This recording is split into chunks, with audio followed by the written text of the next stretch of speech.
بسم اللہ الرحمن الرحیم۔ اسلامک واقعات اور بیانات کے چینل پر اکرام الرحمن حاضر ہے ایک نئی ویڈیو کے ساتھ۔ آج ہم نماز کے اندر آنے والے برے خیالات کے حوالے سے بات کریں گے کہ ان برے خیالات جو آتے ہیں ان کا کیا کیا جائے، ان کے آنے سے کیا نماز ٹوٹتی ہے کہ نہیں ٹوٹتی، اور پھر ان سے بچنے کا طریقہ کیا ہے۔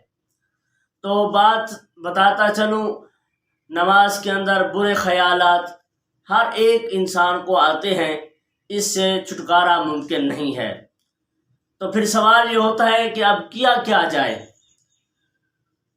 تو ان سے جتنا ہو سکے بچا جائے، اپنی توجہ کو کامل نماز کی طرف رکھنے کی کوشش کی جائے، کیونکہ حدیث پاک کا مفہوم ہے جتنا جو بندے کی توجہ نماز کی طرف رہے گی اتنا ہی اس کا ثواب بڑھتا جائے گا۔ تو اب وصف سے آتے ہیں تو کیا ان سے نماز ٹوٹ جاتی ہے؟ تو کہتا چلوں، نماز وسوسوں کے آنے سے تب تک نہیں ٹوٹتی جب تک بندہ اپنے وسوسے کے ساتھ کلام نہ کرے، یعنی بندے کے دل میں خیالات آ رہے ہیں، بندہ ان خیالات کو پھر زبان کے ساتھ بولتا جا رہا ہے، تو یہ بولنا گویا کہ کلام کرنا ہے، اور نماز میں اور کلام جائز نہیں ہے، تو اس لیے اس کی نماز ٹوٹ جائے گی۔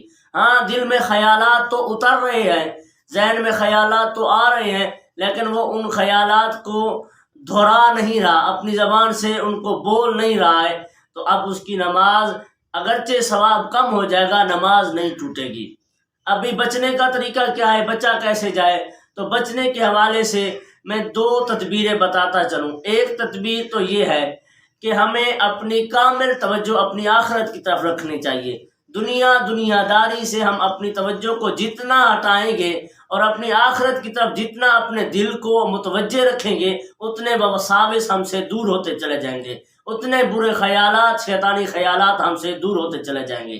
ایک طریقہ تو یہ ہے، اور دوسرا طریقہ اور بہت ہی آسان اور سادہ سا طریقہ ہے، وہ یہ ہے کہ ہم اپنی نماز جو ہے اس کو اپنی زبان میں، چاہے ہمارے لیے انگلش زبان آسان ہو یا ہندی زبان آسان ہو یا اردو زبان آسان ہو یا ہماری جو مادری زبان ہے وہ آسان ہو، اس زبان میں ہم اس کو ٹرانسلیٹ کر لیں، اس کا ترجمہ یاد کر لیں۔